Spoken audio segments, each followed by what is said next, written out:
在《甄嬛传》中，拽妃小叶子对待甄嬛的态度前后经历了3次转变，尤其在第2次，小叶子得知甄嬛辜负了果子狸后，便打算杀害甄嬛为果子狸出气，可为何却在滴血验亲时忽然就转变了态度呢？这其中究竟是有怎样的缘由？那么今日我们便来细细分析一下。首先我们看小叶子对甄嬛这第2次的态度转变。此前小叶子本对这个忽然以废妃之身回宫，且从未瞧不起自己的熹妃娘娘，颇有好感，但这一切的好感却都随着中秋家宴上小叶子撞破了甄嬛与果子狸之间的秘密时便开始转变。不要走，放手，放手，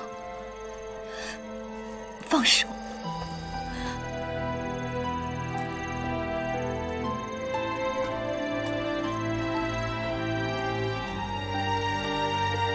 我总觉得你的日子过得不舒心，即便听闻永寿宫，焕然如今。此时的果子狸当真是恋爱脑，不仅没有同甄嬛避嫌，而且还一股脑儿的冲上来与甄嬛拉拉扯扯，而这样一个容易被人误会的场面便被小叶子听见瞧见了。于是一向对甄嬛好脾气的拽妃当下便认准了是甄嬛辜负了果子狸，因此才有了小叶子要杀害甄嬛的前提。这里的拽妃一转身，当下便让团荣引来了方圆100里的猫，以此惊扰了甄嬛龙凤胎的生产。哪来这么多的猫？快护着娘娘！快走，快走，快走，快走！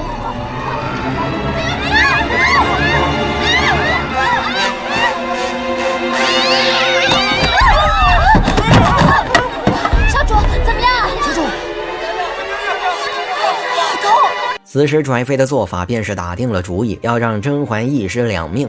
但可惜的是，甄嬛得了老天爷的赏识，毫无任何损害的诞下了一对龙凤胎。而且拽妃这一波操作更是替甄嬛圆了这双生子早产的续命。毕竟甄嬛这一胎从一开始便少了1个月的月份，但拽妃为了给果子狸报仇的心十分强烈，虽然眼下这次没有成功，可下一次拽妃却直接上门拦住了甄嬛的轿子，且手握一把匕首抵住了甄嬛的喉咙，打算同归于尽的。既然娘娘一早猜到，还能隐忍嫔妾这么久了，本宫也不想为难你一片痴心。你已是皇上的宠妃，若因果郡王而杀了本宫，未免太不值了。这里的拽妃即便是为了果子狸付出性命，那也是毫不犹豫的，因为在拽妃的心中，一切让果子狸伤心难过的人便都应该去死。所以在这里，拽妃的念头便是非甄嬛不杀的。可到了后期，甄嬛被皇后与瓜六诬陷，说是与温实初私通，那时的小叶子却忽然转变了一个态度，随即立刻出声为甄嬛辩解。哼，我还以为是什么毒誓呢，生死之事谁又能知啊？以此虚妄之事赌誓，可见齐贵人不是真心的了。此时的拽妃好似又加入了甄嬛战队，且丝毫没有了之前与甄嬛有过矛盾的感觉。因此许多观众都在想这其中的缘由。这第一个原因便是因为拽妃知晓了甄嬛是果子狸的命门。此前拽妃本想与甄嬛同归于尽，以此来为果子狸报仇，可浣碧的一句话却是让拽妃清醒了些。我家小主要是有什么差池的话，你便是要了王爷的命。这些年来，只有王爷对我最好，所以一切让他伤心的人都该死。你若不容我，只怕也伤了他。此时的甄嬛与浣碧都心知肚明，若今日拽妃杀了甄嬛，那么以果子狸的个性必定是痛不欲生。可拽妃的性格哪儿那么好说话呢？但听了这话，又加上对果子狸的了解，拽妃也一时有些犹豫，因此不敢果断下手。于是在3人的交谈过程中，拽妃瞧见了甄嬛手上的珊瑚手串时，便懂了浣碧所说的甄嬛是果子狸命门的这一句话。哪来的？这是哪来的？这珊瑚手串曾是数年前王爷从南海求得的心爱之物，从不示人，为何到你手上？这话你应该问这手串的主人。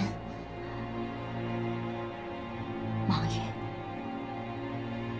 你又不欠他的。此时的拽妃便是真正明白了果子狸对甄嬛的情，是那种即便只能在一旁瞧着，但只要知晓甄嬛安好便行的情谊。因此拽妃那般在意果子狸的喜怒哀乐，自然也就不会真的对甄嬛下手，因为他明白了，若甄嬛死去，那么果子狸也绝不会独活的道理。这便是小叶子会又对甄嬛转变态度的原因。而第二点，小叶子会在滴血验亲的大戏中选择站在甄嬛身边的原因，便是小叶子爱屋及乌，他不仅是要保护果子狸，而且连果子狸心爱的女人小叶子也要尽心尽力的守护。